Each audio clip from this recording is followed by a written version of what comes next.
Hello everyone, I Kaneria Chirag, Faculty of Diploma Computer in Dr. Subhash Technical Campus. Welcome all to second lecture of Data Structure, Unit 1, Introduction to Data Structure. આજે આપણે અલ્ગોરિધમની વ્યાખ્યા, અલ્ગોરિધમની characteristics, અલ્ગોરિધમના કી features અને આપણે અમુક પ્રોબ્લેમના આપણે algorithm create કરશું અને આપણે એનાલિસિસ ટર્મ જોશું અલ્ગોરિધમ માટેના. તો ચાલો સેકન્ડ લેક્ચર સ્ટાર્ટ કરીએ. તેની પહેલાં આપણે પ્રીવિયસ લેક્ચરનું થોડુંક રિવિઝન કરી લઈએ. Types of data structure. Last લેક્ચરમાં આપણે જોયું કે ડેટા સ્ટ્રક્ચરના આપણે બે ટાઈપ પડે છે, primitive and non primitive. Primitive data structure એટલે કે જે ફંડામેન્ટલ બેઝિક જે data type programming language support કરે છે તેને પ્રિમિટિવ ડેટા સ્ટ્રક્ચર કહેવાય છે. એક્ઝામ્પલ તરીકે આપણે તેમાં જોયું હતું તો કે ઇન્ટીજર, રિયલ, કેરેક્ટર અને બુલિયન. નોન પ્રિમિટિવ ડેટા સ્ટ્રક્ચરમાં આપણે તો કે જે ડેટા સ્ટ્રક્ચર આપણે પ્રિમિટિવ ડેટા સ્ટ્રક્ચરમાંથી ક્રિએટ કરીએ છીએ તેને નોન પ્રિમિટિવ ડેટા સ્ટ્રક્ચર કહેવાય છે. નોન પ્રિમિટિવ ડેટા સ્ટ્રક્ચર આગળ બે ભાગમાં ડિવાઈડ થાય છે, લિનિયર અને non linear. Linear data structure means કે જે ડેટા સ્ટ્રક્ચરમાં એલિમેન્ટ લિનિયર કે સિક્વન્શિયલી સ્ટોર થતા હોય છે તેને લિનિયર ડેટા સ્ટ્રક્ચર કહેવાય છે. નોન લિનિયર ડેટા સ્ટ્રક્ચર કે જેમાં એલિમેન્ટ સિક્વન્શિયલી સ્ટોર નથી થતા તેને નોન લિનિયર ડેટા સ્ટ્રક્ચર કહેવાય છે. લિનિયર ડેટા સ્ટ્રક્ચરમાં આપણે જોયું હતું કે એરે, સ્ટેક, ક્યુ અને લિંક લિસ્ટ આવે છે અને આપણે નોન લિનિયરમાં ટ્રી અને ગ્રાફ ડેટા સ્ટ્રક્ચર આવે છે. માનો કે આપણે બીજી રીતે ડેટા સ્ટ્રક્ચરના ટાઈપ પાડવા હોય, ડિવાઈડ કરવા હોય તો આપણે હોમોજીનિયસ અને નોન હોમોજીનિયસ ડેટા સ્ટ્રક્ચર એ રીતે આપણે ડિવાઈડ કરી શકીએ. બીજી રીતે આપણે ડિવાઈડ કરવા હોય તો કે સ્ટેટિક અને ડાયનેમિક ડેટા સ્ટ્રક્ચર એ રીતે આપણે ડિવાઈડ કરી શકીએ છીએ. હવે આપણે એક ટાઈપ તો જોઈ લીધો કે પ્રિમિટિવ અને નોન પ્રિમિટિવ ડેટા સ્ટ્રક્ચર. હવે આપણે સેકન્ડ મેથડ જોશું, હોમોજીનિયસ અને non homogeneous data structure. Data structure with same type element are called homogeneous data structure. Example is array કે જે ડેટા સ્ટ્રક્ચરમાં એક જ ટાઈપની એલિમેન્ટ સ્ટોર થતા હોય તેવા ડેટા સ્ટ્રક્ચરને હોમોજીનિયસ ડેટા સ્ટ્રક્ચર કહેવાય છે. એક્ઝામ્પલ તો કે એરે. એરેમાં આપણે એક જ ટાઈપની ઘણી બધી વેલ્યુ એક જ નામથી સ્ટોર કરીએ છીએ એટલે એક્ઝામ્પલમાં આપણે એરે કહી શકીએ. હવે element of a structure data structure which do not having same data type is known as homogeneous non homogeneous data structure. કે જે ડેટા સ્ટ્રક્ચરમાં એક કરતાં વધારે ટાઈપની વેલ્યુ હોય છે તેને નોન હોમોજીનિયસ ડેટા સ્ટ્રક્ચર કહેવાય છે. એક્ઝામ્પલ ઇઝ સ્ટ્રક્ચર અને ક્લાસ. કે સ્ટ્રક્ચર આપણે સ્ટુડન્ટનું ક્રિએટ કરીએ તો કે આપણે સ્ટુડન્ટનો રોલ નંબર, નેમ અને એસપીઆઈ સ્ટોર કરીએ તો કે અલગ અલગ ટાઈપની વેલ્યુ થઈ. તો કે નેમ છે તો કે તે સ્ટ્રિંગ હોય છે, તો રોલ નંબર તે ઇન્ટીજર ડેટા ટાઈપ હોય છે અને એસપીઆઈ તો કે આપણે ફ્લોટ ડેટા ટાઈપ કન્સિડર કરીએ. તો આ રીતે ડેટા સ્ટ્રક્ચર છે તેને હોમોજીનિયસ અને નોન હોમોજીનિયસમાં આપણે ડિવાઈડ કરી શકીએ છીએ. થર્ડ મેથડ છે સ્ટેટિક અને dynamic data structure. In static data structure, the size of data structure is fixed and can't be changed during execution of program. Example is array. કે static data સ્ટ્રક્ચરમાં data સ્ટ્રક્ચરની size fix હોય છે, પ્રોગ્રામના execution દરમિયાન આપણે એની size change નથી કરી શકતા તો કે તેનું એક્ઝામ્પલ એરે છે. In dynamic data structure, we can increase or decrease the size of data structure easily so it make flexible. Example is link list. કે જે ડેટા સ્ટ્રક્ચરમાં આપણે ડેટા સ્ટ્રક્ચરની સાઇઝ ઇન્ક્રીઝ વધારી કે ઘટાડી શકીએ છીએ એવા ડેટા સ્ટ્રક્ચરને ડાયનેમિક ડેટા સ્ટ્રક્ચર કહેવાય છે. એક્ઝામ્પલ છે લિંક લિસ્ટ. તો આ આપણે ત્રણ રીતે ડિવાઈડ કરી શકીએ છીએ. તો કે આપણે જોયું primitive, non primitive, homogeneous, non homogeneous data structure, static અને ડાયનેમિક ડેટા સ્ટ્રક્ચર.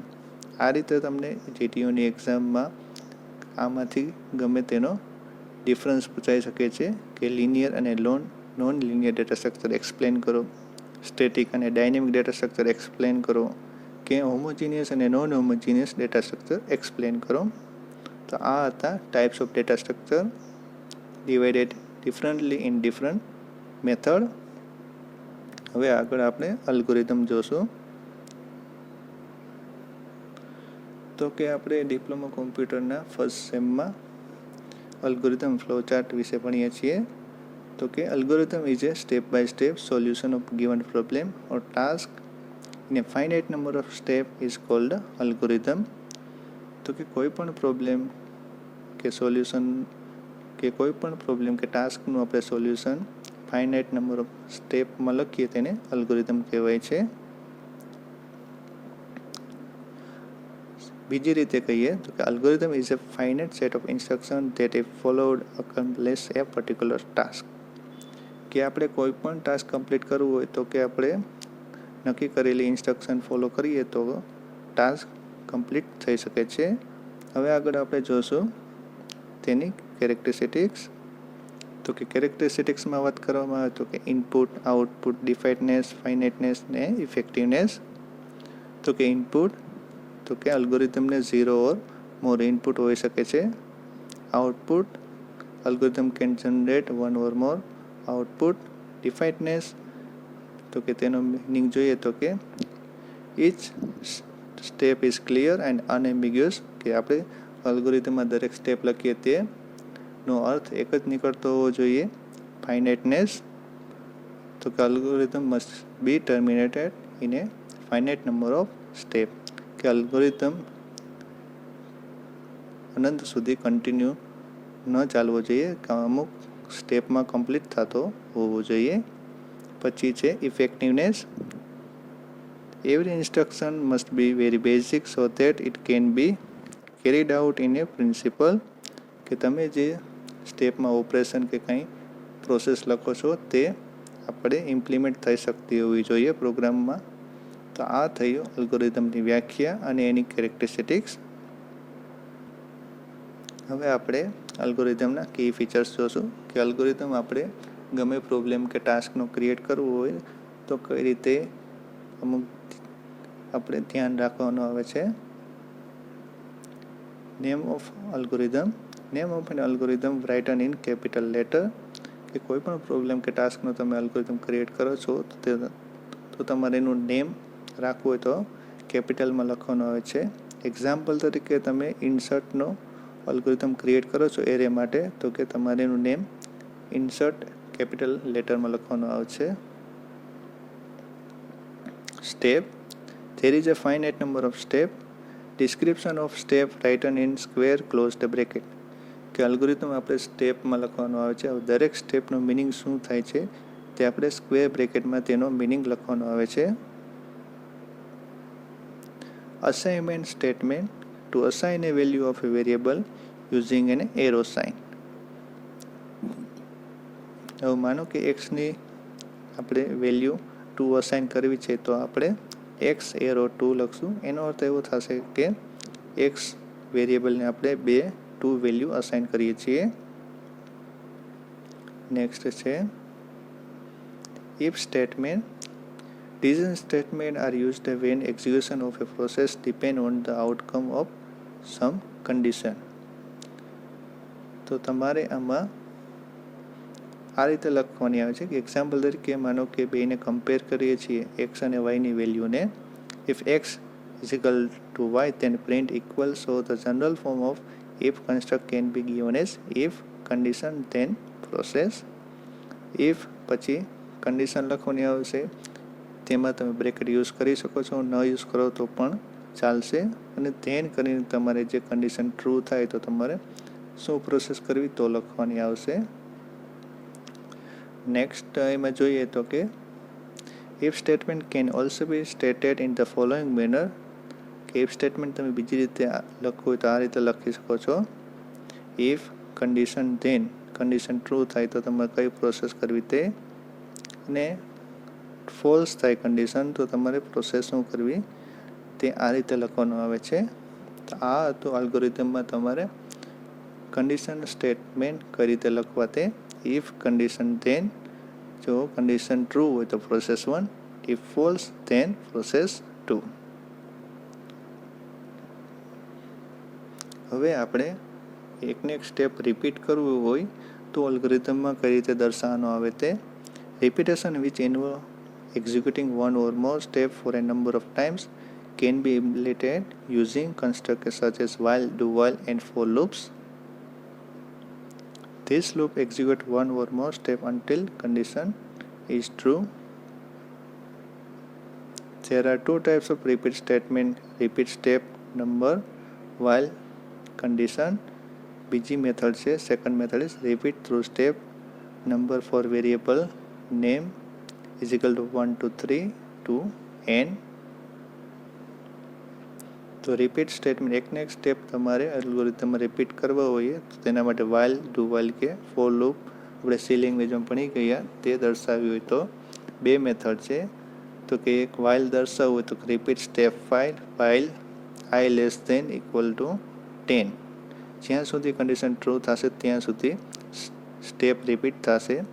બીજી રીત મેથડ એવી છે કે repeat through step 5 for variable i is equal to 1 2 3 4 5. એ રીતે તમે પણ દર્શાવી શકો છો. હવે આપણે આગળ જોઈએ exit or end statement. This statement used to terminate an algorithm.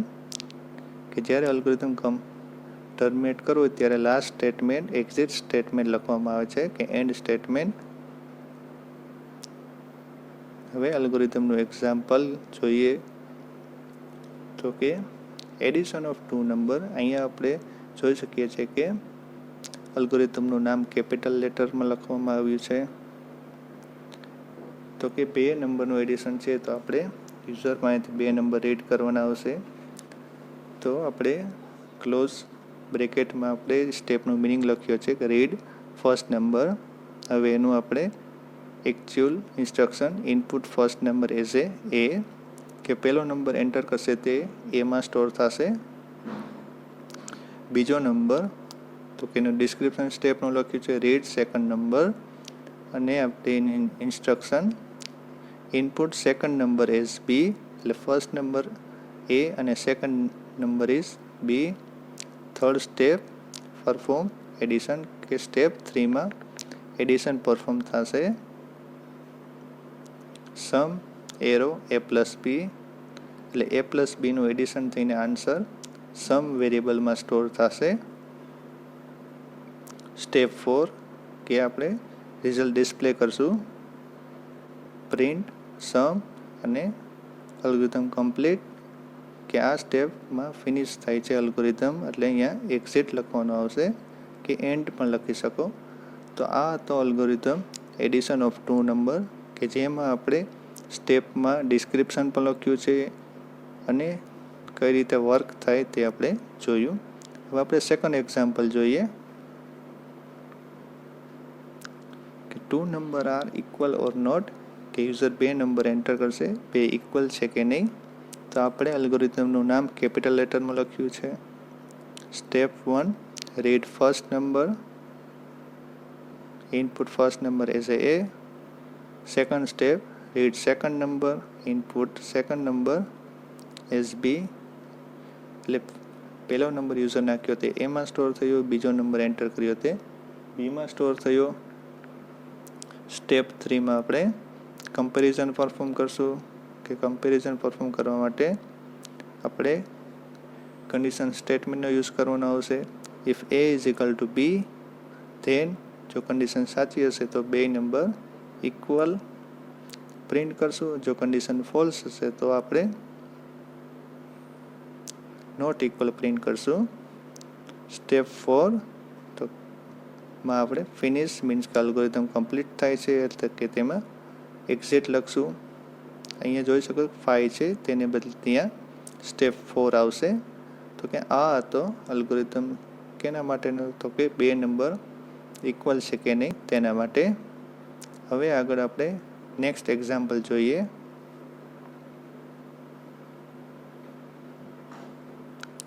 Print 1 to 10 number કે આપણે 1 થી 10 નંબર પ્રિન્ટ કરવા છે કે તેમાં આપણે रिपीटेशन स्टेटमेंटનો યુઝ કરશું. તો ફર્સ્ટ આપણે ઇનિશિયલાઇઝ કરશું કે I is equal to 1 and n is equal to 10. તો કે આપણે પ્રિન્ટ કરવાનું સ્ટાર્ટ 1 થી કરવાનું છે અને લાસ્ટ નંબર છે તો કે તે 10 છે, તે આપણે n માં સ્ટોર કર્યો છે. સ્ટેપ 2 તો કે આ સ્ટેપ 2 માં આપણે 1 થી 10 નંબર પ્રિન્ટ કરવાનો લોજિક છે. Repeat step 3 and 4 while I less than equal to n. જ્યાં સુધી આ કન્ડિશન ટ્રુ હશે ત્યાં સુધી સ્ટેપ 3 અને 4 રિપીટ થશે. Step 3 print I. Step 4 I is equal to I plus 1, એટલે કે દર વખતે I માં 1નો ઇન્ક્રીમેન્ટ થશે. જ્યાં સુધી આપણે કન્ડિશન ટ્રુ હશે ત્યાં સુધી પ્રિન્ટ થશે. આ રીતે આપણે 1 થી 10 નંબર પ્રિન્ટ થશે. અને last step is finished and close end of algorithm. તો આપણે 3 સેમ્પલ જોઈએ અલ્ગોરિધમના. First is addition, second equal or not equal to number and print 1 to 10 number.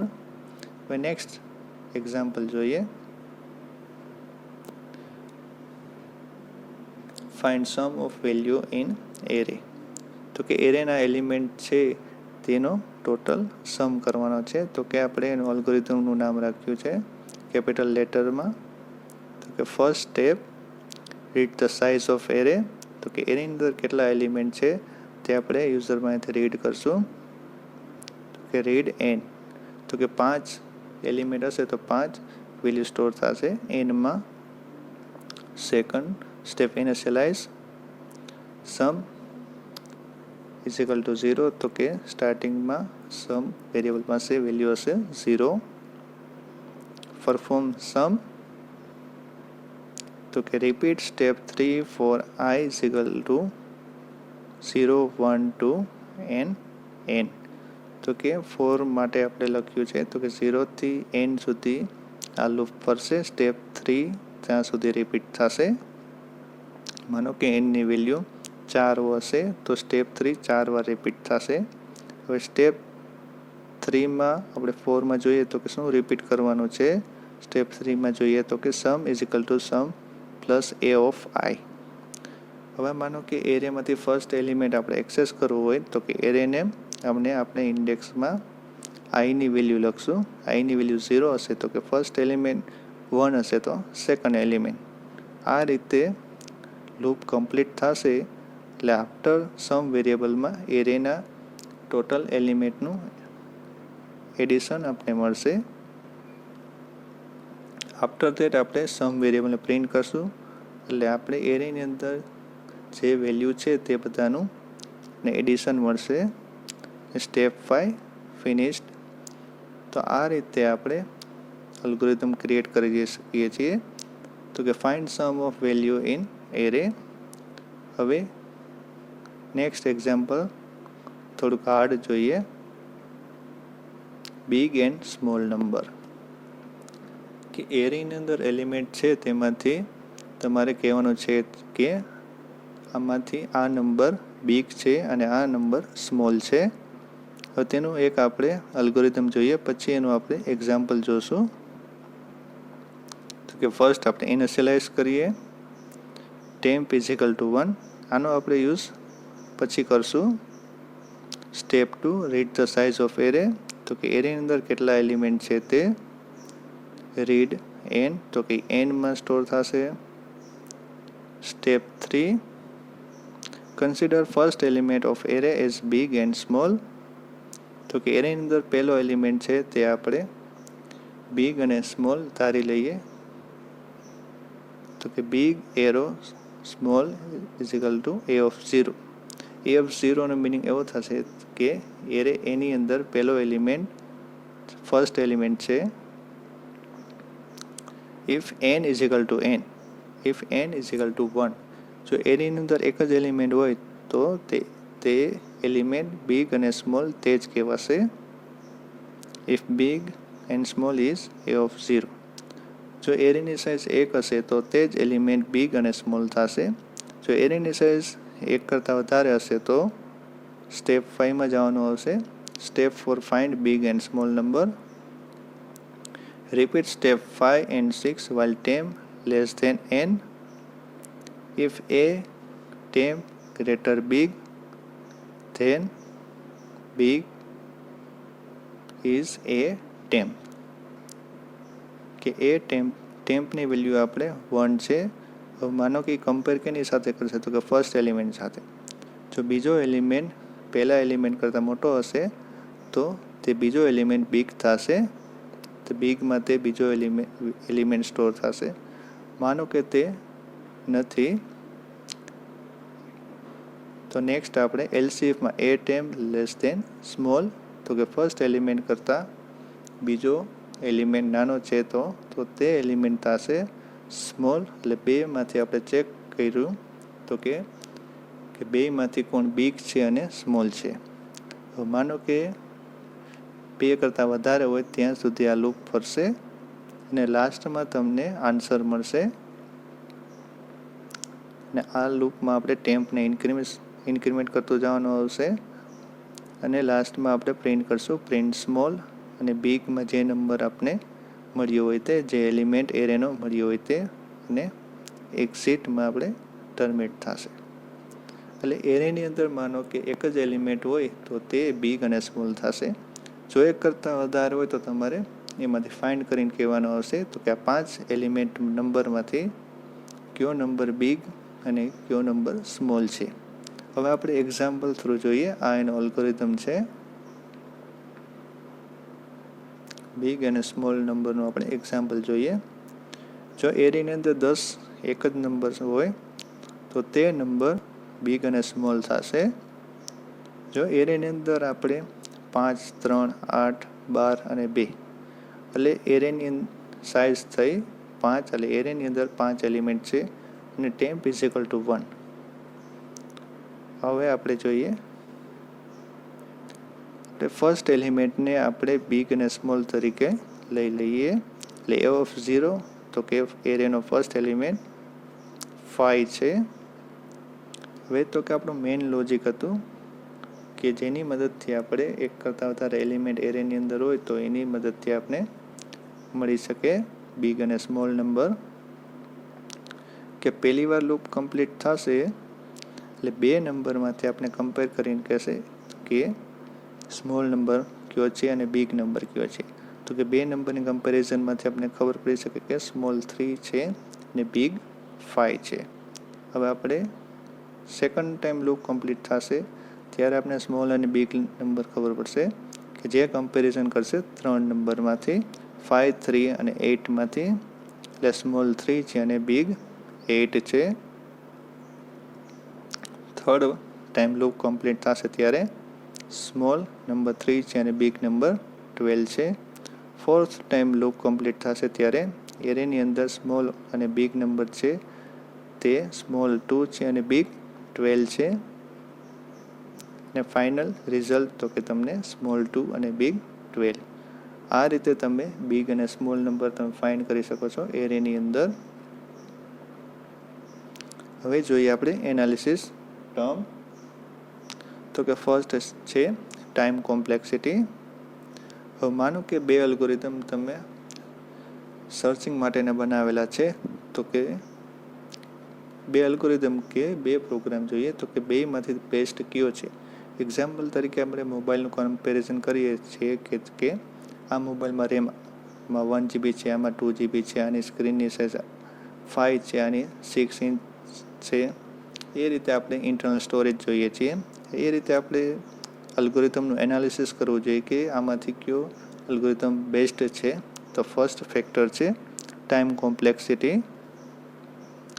The time complexity of an algorithm is basically the running time of program as a function of the input size. The number of machine instructions which program executed is called its time complexity.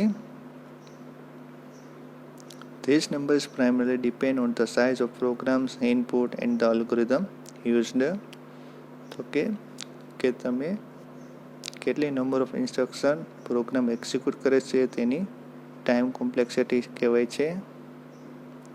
તો કે algorithm run થતાં કેટલી instruction run કરે છે તેની time complexity કહેવાય છે. બીજું ફેક્ટર છે space complexity. Generally, the space needed by a program depend on the following two parts. Fixed part, it varies from problem to problem. It includes the space needed for storing instruction, constant, variable and structured variable like array and structure. Variable part, it varies from program to program. It includes the space needed for recursion, stack and for structured variable that are allocated space dynamically during the running time of program. Space કોમ્પ્લેક્સિટીનો meaning એવો થશે તો કે પ્રોગ્રામને કે અલ્ગોરિધમને store થવા માટે કેટલી સ્પેસની રિક્વાયરમેન્ટ છે તે તેની સ્પેસ કોમ્પ્લેક્સિટી થશે. તો કે ટાઈમ કોમ્પ્લેક્સિટી અને સ્પેસ કોમ્પ્લેક્સિટી ફેક્ટર છે કે જેની મદદથી આપણે અલ્ગોરિધમ ડિસાઇડ કરવાના છે કયો બેસ્ટ છે. બીજું ફેક્ટર જોઈએ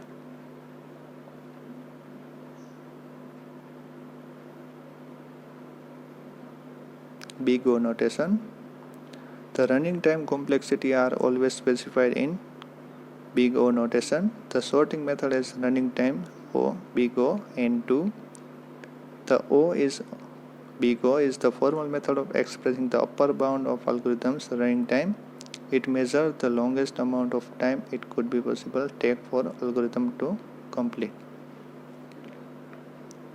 કે અલ્ગોરિધમને રન થવા માટે મેક્સિમમ ટાઈમ કેટલો જોશે તે તેનું બિગ ઓ નોટેશન કહેવાય છે. કે રનિંગ ટાઈમ કોમ્પ્લેક્સિટીને દર્શાવવા માટે આપણે બિગ ઓ નોટેશન યુઝ કરીએ છીએ. તો કે સોર્ટિંગ મેથડ માટે બિગ ઓ છે N2 કે મેક્સિમમ સોર્ટિંગ કરવા માટે N2 ટાઈમ યુઝ થાય છે. હવે આગળ આપણે જોઈએ worst case running time. This denotes the behavior of an algorithm with respect to the worst possible case of the input instance.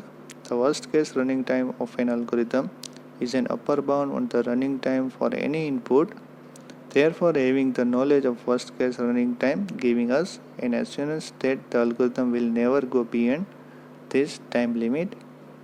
Example તરીકે આપણે જોઈએ તો કે ક્લાસમાં 70 સ્ટુડન્ટ છે. માનો કે મારે ડીએસની બુક જોઈએ છે તો હું એનરોલમેન્ટ 1 થી 70 સુધી હું પૂછીશ. માનો કે જો ડીએસની બુક લાસ્ટ સ્ટુડન્ટ પાસે મળશે તો તે વર્સ્ટ કેસ રનિંગ ટાઈમ કહેવાશે.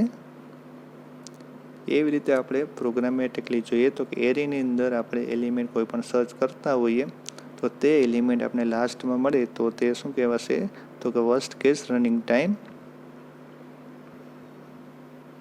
નેક્સ્ટ છે average case running time. The average case running time of an algorithm is an estimate of the running time for an average input. It specifies the expected behavior of the algorithm when the input is randomly drawn from the given distribution. Average case running time assumes that all inputs of a given size are equally likely. હવે last આપણે example જોયું તો કે student પાસેથી DS બુકનું. હવે માનો કે અડધા સ્ટુડન્ટને મેં વેરીફાઈ કર્યા પછી મને 35 એનરોલમેન્ટ નંબર પાસેથી મને ડીએસની બુક મળી તો શું કહેવાશે તો કે એવરેજ કેસ રનિંગ ટાઈમ. એ રીતે આપણે પ્રોગ્રામેટિકલી જોઈએ તો કે એલિમેન્ટ આપણે સર્ચ કરતા હોઈએ તો એરેની સાઇઝ 10 હોય તો કે મને જે એલિમેન્ટ સર્ચ કરું છું તે મને 5મી પોઝિશન ઉપર મળી જાય તો એને શું કહેવાશે તો કે એવરેજ કેસ રનિંગ ટાઈમ કહેવાશે. હવે લાસ્ટમાં best case running time. The term best case performance is used to analyze an algorithm under optimal conditions. For example, the best case for a simple linear search on an array occurs when the desired element is the first in the list. However, while developing and choosing an algorithm to solve a problem, we hardly base our decision on the best case performance. It is always recommended to improve the average performance and the worst case performance of an algorithm. Best કેસની વાત કરીએ આપણા એક્ઝામ્પલમાં તો કે first enrolment number પાસે જ માનો કે ડીએસની બુક હોય તો તેને બેસ્ટ કેસ રનિંગ ટાઈમ કહેવાશે. એ રીતે માનો કે કોઈ પણ એરેની અંદર આપણે કોઈ વેલ્યુ સર્ચ કરીએ છીએ, જો તે ફર્સ્ટ પ્લેસ ઉપર જ હોય તો આપણે તેને બેસ્ટ કેસ રનિંગ ટાઈમ કહેવાશે. તો આપણે તેનું એવરેજ પરફોર્મન્સ અને વર્સ્ટ કેસ પરફોર્મન્સ ઇમ્પ્રૂવ કરવું જોઈએ અલ્ગોરિધમનું. તો આ હતા બધા analysis term: time complexity, space complexity, big O notation, worst case running time, best case running time અને એવરેજ કેસ રનિંગ ટાઈમ. તો આ બધા ટર્મ તમને જીટીયુની એક્ઝામમાં 2 માર્કમાં પૂછાઈ શકે છે કે બેસ્ટ કેસ રનિંગ ટાઈમ સમજાવો, એવરેજ કેસ રનિંગ ટાઈમ સમજાવો. આ રીતે તમને આ ટર્મ પૂછાઈ શકે છે.